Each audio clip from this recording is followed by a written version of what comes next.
Hello everyone, this is Rohit Garg. आज हम शुरुआत करने वाले हैं अपने नेक्स्ट सेंटेंस प्रेजेंट कॉन्टिन्यूस के बारे में। इसकी पहचान होती है रहा है, रही है, रहे हैं। कई बार इसकी पहचान को हम नहीं पहचान पाते, जो कि होती है हुआ है, हुई है, हुए हैं। इसका मतलब प्रेजेंट कॉन्टिन्यूस की पहचान में रहा है, रही है, रहे हैं तो मोस्टली पढ़ाया जाता है, लेकिन इसकी पहचान हुआ है, हुई है और हुए हैं भी होती है। अभी एक अफर्मेटिव सेंटेंस लेते हैं। पक्षी पेड़ पर बैठे हुए हैं। तो अगर कभी किसी सेंटेंस में आपको हुए हैं दिखाई पड़ रहा है तो आप समझ जाइए प्रेजेंट कॉन्टिन्यूस सेंटेंस है। इसका rule, subject plus is am are plus verb की आईएनजी फॉर्म, जिसको वर्ब की फोर्थ फॉर्म भी कहते हैं। आप कई जगह लिखा देखोगे कि वर्ब के फर्स्ट फॉर्म में आईएनजी। ये सेंटेंस, ये जो वर्ड है गलत होता है। वर्ब के फर्स्ट फॉर्म में आईएनजी कभी नहीं होती। सपोज कीजिए वर्ब के फर्स्ट फॉर्म आपने लिख ली कम, अब कम के साथ आप आईएनजी लगाओगे कमिंग। क्या कमिंग की स्पेलिंग यही होती है? नहीं ना। कमिंग की स्पेलिंग क्या होती है? COMING, coming. इसीलिए हम हमेशा इसे वर्ब की आईएनजी फॉर्म बोलते हैं, ये वर्ब की फोर्थ फॉर्म। क्योंकि वर्ब की फोर्थ फॉर्म भी इसलिए कहा जाता है, सपोज कीजिए कम है तो कम, सेकंड फॉर्म होती है केम, थर्ड फॉर्म होती है कम, एंड जो फोर्थ फॉर्म आती है वो हमारी होती है कमिंग। जितनी भी आईएनजी फॉर्म होती है उनको फोर्थ फॉर्म भी कहा जाता है। क्लियर? तो इसलिए आप कभी भी वर्ब के फर्स्ट फॉर्म में आईएनजी नहीं बोलेंगे, हमेशा लिखेंगे वर्ब की आईएनजी फॉर्म। ठीक है, अब इसको बनाते हैं। इसमें सब्जेक्ट है पक्षी यानी कि बर्ड्स। अब क्योंकि प्लूरल हैं, जब भी कभी प्लूरल होंगे तो आप आर लगाएंगे, जब भी कभी सिंगुलर होंगे तो आप इज लगाओगे, और आई के साथ एम लगता है। ठीक है, इसमें आई का अपना अलग स्पेस है। तो बर्ड्स आर वर्ब के आईएनजी फॉर्म, बैठे हुए हैं तो बैठने की सीट होती है तो सिटिंग हो जाएगा, सिटिंग इन द ट्री, यानी कि पक्षी पेड़ पर बैठे हुए हैं।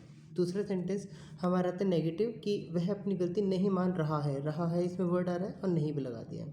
वह अपनी गलती नहीं मान रहा है, तो इसमें सबसे पहले सब्जेक्ट इजएमआर, क्योंकि हमारी हेल्पिंग वर्ब है, इसके जस्ट बाद में हमारा आ जाएगा नॉट, एंड वर्ब के आईएनजी फॉर्म प्लस ऑब्जेक्ट। तो सब्जेक्ट है ही के साथ हमने लगाया इज क्योंकि सिंगुलर है। उसके बाद नॉट और वर्ब के आईएनजी फॉर्म गलती मानने के लिए एक्सेप्टिंग होता है, एक्सेप्ट होता है, उसमें आईएनजी फॉर्म लगा दिए तो accepting his mistake, he is not accepting his mistake, वह अपनी गलती नहीं मान रहा है। इंट्रोगेटिव फर्स्ट टाइप, हमें पता है कि इसमें स्टार्टिंग में जब क्या आ जाता है, यस नो टाइप के जो क्वेश्चन होते हैं उनको इंट्रोगेटिव फर्स्ट टाइप कहते हैं।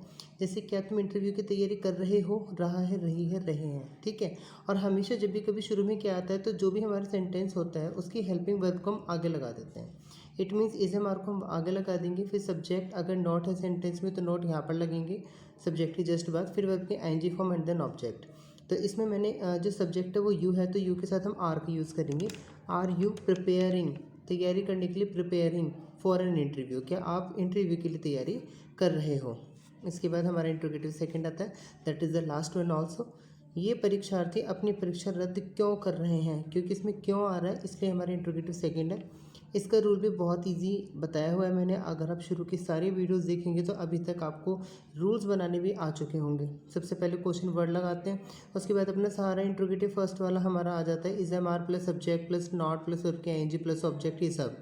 तो इसमें क्वेश्चन वर्ड है हमारा क्यों, यानी कि वाई। उसके बाद आ गया आर, सब्जेक्ट ये परीक्षार्थी, दीज एग्जामिनीज, क्योंकि एग्जामिनीज बहुत ज़्यादा है इसलिए हमने आर लगाया है। Why are these examinees cancelling, रद्द करने के लिए कैंसिल लगाते हैं, उसमें आईएनजी फॉर्म आ गई है तो कैंसिलिंग देयर एग्ज़ाम।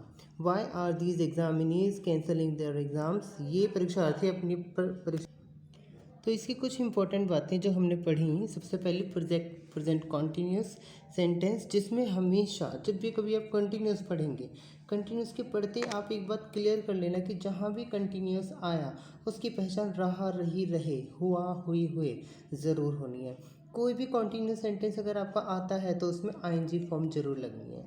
अगर आप इन बातों को ध्यान रखते हैं तो इजीली आप सारे कॉन्टीन्यूस टेंस बना लोगे, प्रेजेंट कॉन्टीन्यूस हो, पास्ट कॉन्टीन्यूस हो या फ्यूचर कॉन्टीन्यूस, सभी में आईएनजी फॉर्म लगनी है। याद रहे वर्ब की फर्स्ट फॉर्म आईएनजी कोई भी कहता है तो अब उसको वहीं पे इंटरप्ट कीजिए, वहीं पे रोकिए और उसको बताइए कि वर्ब के फर्स्ट फॉर्म में आईएनजी नहीं होता, ये वर्ब के आईएनजी फॉर्म होती है। ये वर्ब के फोर्थ फॉर्म भी हम लिखेंगे तो भी वैलिड है, लेकिन वर्ब के फर्स्ट फॉर्म में आईएनजी गलत है। एग्जाम्पल भी आप दे सकते हैं, जैसे कमिंग में COME, ये फर्स्ट फॉर्म में आईएनजी हम देंगे तो गलत होगा, क्योंकि COMING ये हमारी करेक्ट फॉर्म है। ठीक है, और ये चारों पार्ट हमारे क्लियर हो गए हैं। आप इनकी अच्छे से तैयारी करें, कुछ सेंटेंसेस अपने पास से लेके आप इनको सॉल्व करने की कोशिश करें, हिंदी से इंग्लिश में ट्रांसलेट करने की कोशिश करें। Thank you.